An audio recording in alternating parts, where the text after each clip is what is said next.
Ito yung pump truck ng Muiwo. Ito na yata yung pinakamagandang pump truck dito sa Hong Kong. Hindi naman siya kalakihan pero tama lang para sa atin na nagpa-practice pa lang. Ito talaga yung sadya ko ngayon. Magcha-Chinese New Year na kaya may konting holiday. Ito, kailangan kong practice yan kasi parang kahit na anong skill yan, sabi nga nila parang yung sa, diba, sa martial arts parang it's like hot water, if you don't constantly heat it, it will cool down.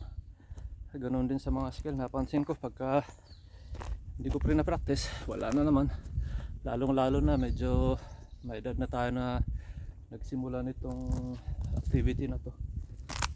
Ito, subukan kong i-remember yung mga dapat kong gawin sa pump truck. Yung pag-pump para kahit na hindi nagpe-pedal, may konting bilis pa rin.